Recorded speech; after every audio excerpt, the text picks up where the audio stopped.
Welcome students, এডুটিউব চ্যানেলে সকলকে স্বাগত জানাই। আমি ডক্টর তুলিকা চক্রবর্তী। আজকে আমাদের বিষয় হলো কারিকুলাম ফ্রেমওয়ার্ক। আজকে আমার ভিডিও টপিক হলো কারিকুলাম ফ্রেমওয়ার্ক। কারিকুলাম ফ্রেমওয়ার্ক পড়ার আগে আমাদেরকে জেনে নিতে হবে কারিকুলাম কাকে বলে, কারিকুলামের বিভিন্ন দিক, কারিকুলাম সম্পর্কে বিভিন্ন ব্যক্তি কিভাবে তাকে সংজ্ঞায়িত করেছেন এবং আলটিমেটলি আমরা জানবো কারিকুলাম ফ্রেমওয়ার্ক বলতে কি বোঝায়।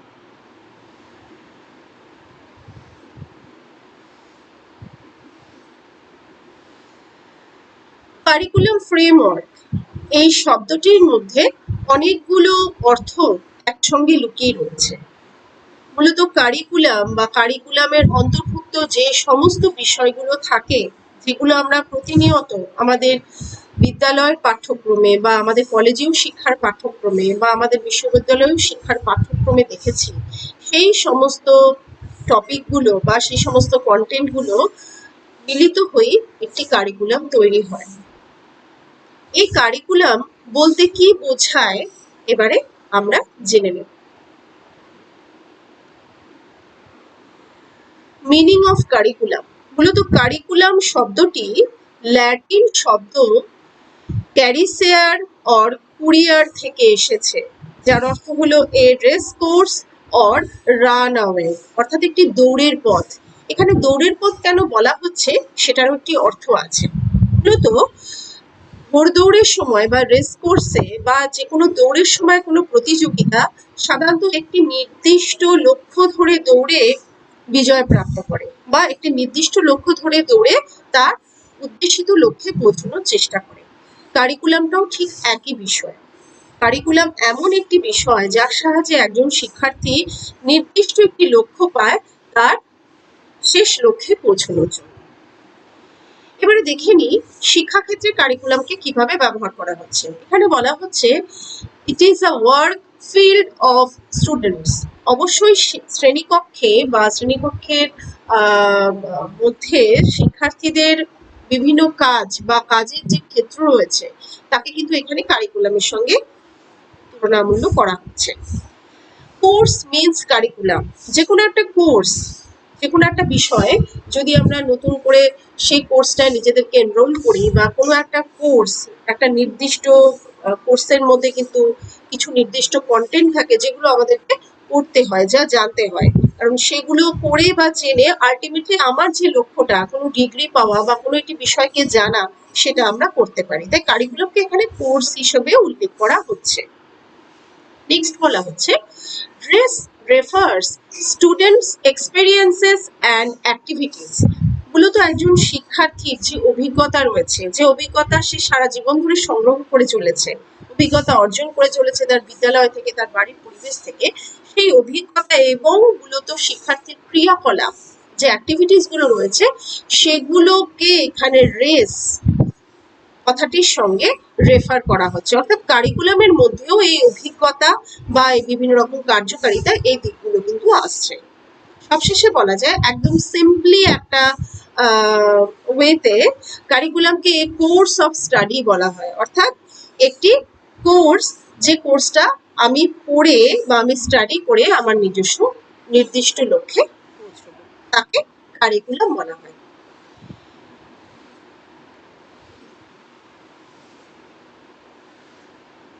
এবার দেখে নেব কারিকুলামের বিভিন্ন রকম ডেফিনেশন।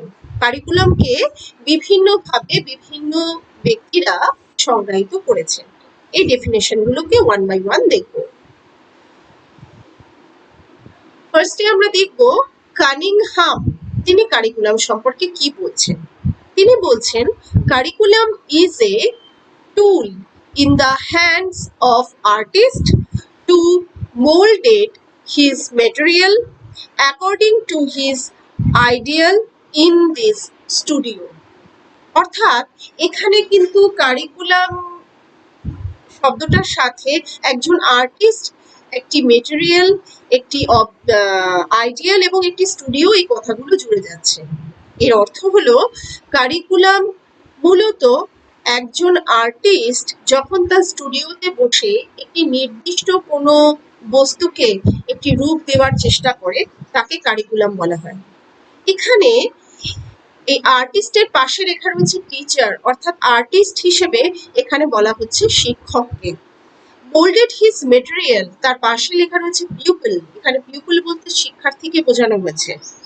এবং অ্যাকর্ডিং টু হিজ আইডিয়াল, এখানে অবজেক্টিভস বা কিছু উদ্দেশ্যকে বোঝানো হয়েছে।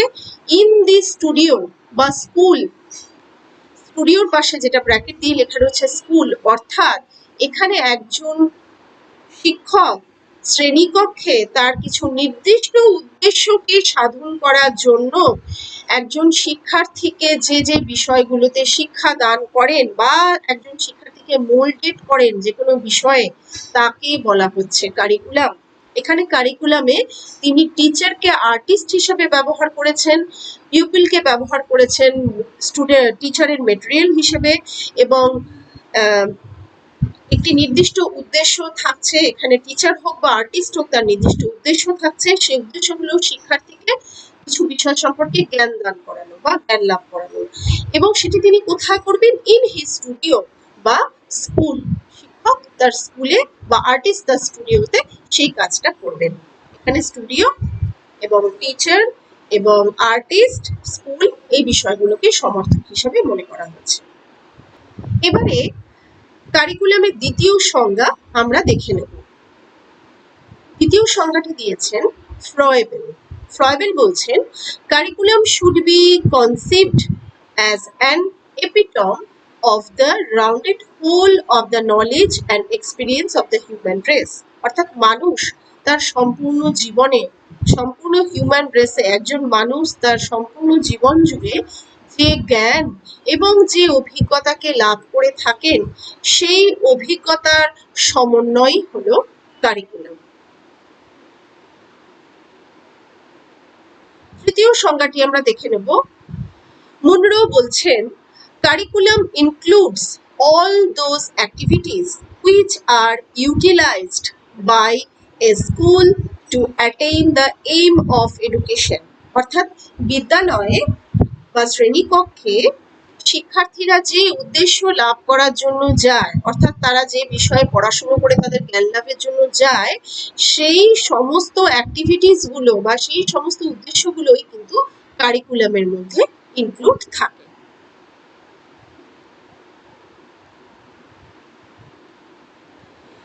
নেক্সট চলে আসবো সেকেন্ডারি এডুকেশন কমিশন, তারা কারিকুলাম সম্পর্কে কি বলছেন দেখে নিন। Curriculum does not mean the academic subject taught in the school, but it includes the total experience that a child receives at the school. Curriculum একটি অবশ্যই একটি একাডেমিক সাবজেক্ট, কিন্তু শুধু তাই নয়, তার সাথে সাথে একজন শিক্ষার্থী বা একটি শিশু বিদ্যালয় বা শ্রেণীকক্ষে প্রতি মুহূর্তে যে অভিজ্ঞতা অর্জন করছে, সেই অভিজ্ঞতার সংকলনও কিন্তু কারিকুলামের একটি অংশ।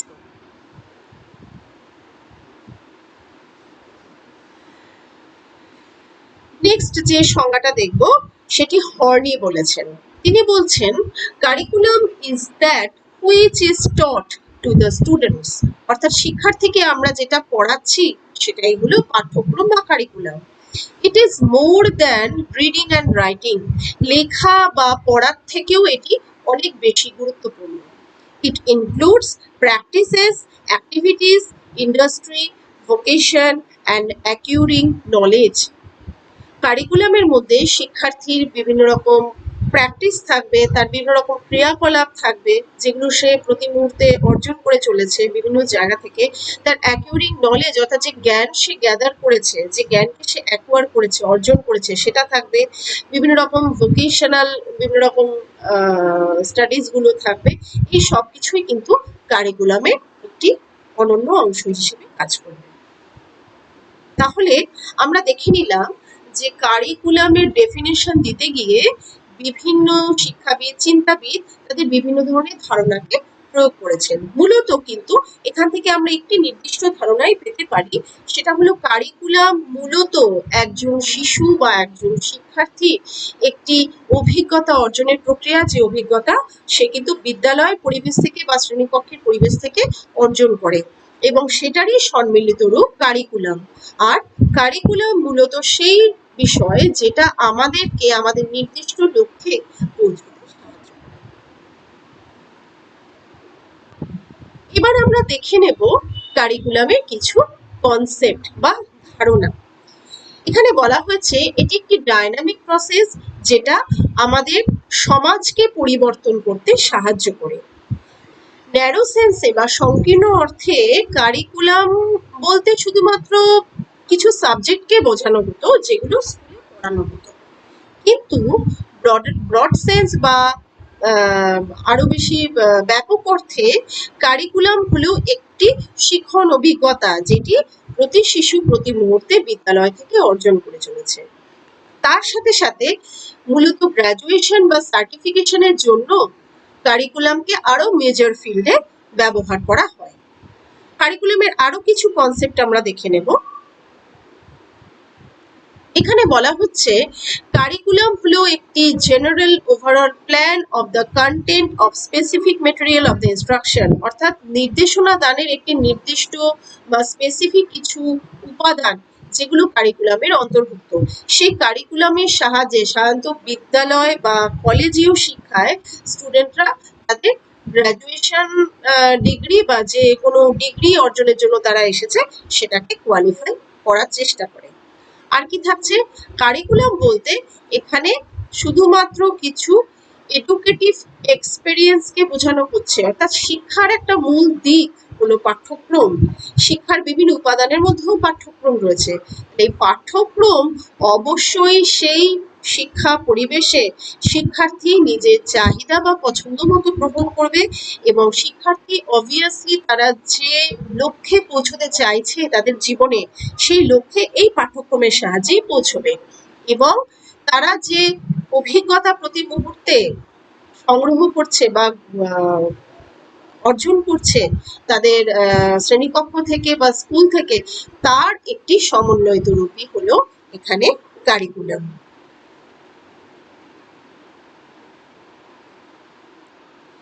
এবার আমরা চলে আসবো meaning of curriculum framework. Curriculum framework বলতে তাহলে কি বোঝানো হয়? ফ্রেমওয়ার্ক বলতে সবার প্রথমেই আমাদের মনে আসে কাঠামোর কথা, অর্থাৎ কারিকুলামের স্ট্রাকচারটা বা তার কাঠামোটা কিরকম হবে, কাঠামোর অর্থ কি বা কারিকুলামের ফ্রেমওয়ার্কের অর্থ কি।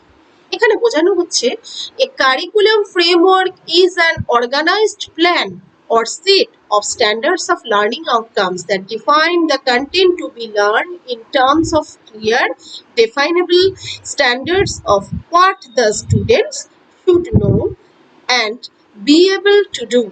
অর্থাৎ একজন শিক্ষার্থী কি চায় বা শিক্ষার্থীর কি চাহিদা বা আগ্রহ রয়েছে সে অনুযায়ী সে পাঠ্যক্রম গ্রহণ করবে। পাঠ্যক্রম গ্রহণ করার জন্য সে বিদ্যালয়ে যাবে বা শ্রেণীকক্ষে, সেখান থেকে সে নানা রকম অভিজ্ঞতা অর্জন করবে। সেই অভিজ্ঞতার সমন্বয়ে পাঠ্যক্রম এবং সেই অভিজ্ঞতার সাহায্যে সে সেই পাঠ্যক্রমটি গ্রহণ করে তার জীবনের লক্ষ্যে পৌঁছানোর চেষ্টা করবে। অর্থাৎ এটি একটি লার্নিং আউটকাম হিসেবে কারিকুলাম ফ্রেমওয়ার্ক এখানে কাজ করছে। পাঠ্যক্রম যেরকম শিক্ষার্থীকে মূল লক্ষ্যে পৌঁছতে সাহায্য করছে, কারিকুলাম ফ্রেমওয়ার্কও কিন্তু ঠিক একইভাবে লার্নিং আউটকামস হিসেবে শিক্ষার্থীর লার্নিং আউটকামস হিসেবে সাহায্য করছে। আরেকটা ধারণা দেখে নেব কারিকুলাম ফ্রেমওয়ার্কে।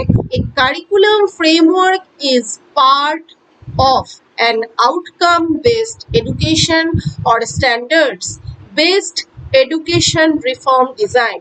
মূলত শিক্ষার সংস্কারের যে পদ্ধতি বা যে নকশা আছে সেই পদ্ধতি বা সেই নকশাকে গড়ে তুলতে কি পদ্ধতিতে গড়ে তোলা যাবে, পাঠ্যক্রম কিরকম হবে, শিক্ষার্থীদের সেখানে পার্সোনাল ডিফারেন্সকে বা ইন্ডিভিজুয়াল ডিফারেন্সগুলোকে কিভাবে দেখা হবে, তাদের চাহিদা আগ্রহ ক্ষমতা এবিলিটি অনুযায়ী তারা পাঠ্যক্রমের কে গ্রহণ করবে, কিভাবে গ্রহণ করবে, এই সমস্ত দিকগুলো কিন্তু কারিকুলাম ফ্রেমওয়ার্কের আলোচিত বস্তু।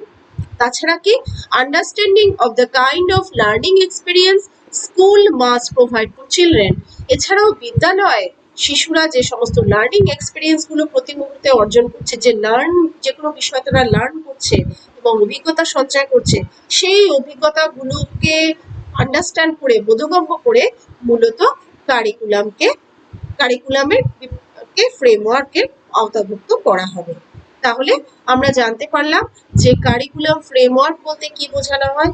তার আগেও আমরা জানতে পারলাম যে কারিকুলামের বিভিন্ন কনসেপ্ট গুলো কি, ল্যাটিন এটিমোলজিক্যাল কোন ওয়ার্ড থেকে এসেছে, কারিকুলামকে বিভিন্নভাবে কিভাবে সংজ্ঞায়িত করা হয়েছে, কারিকুলামের বিভিন্ন রকম যে মিনিং গুলোকে রাখা রয়েছে সেই মিনিং গুলো থেকে কি বিষয় স্পষ্ট হচ্ছে, এবং আফটার অল আমরা জানলাম কারিকুলাম ফ্রেমওয়ার্ক বলতে কি বোঝায়।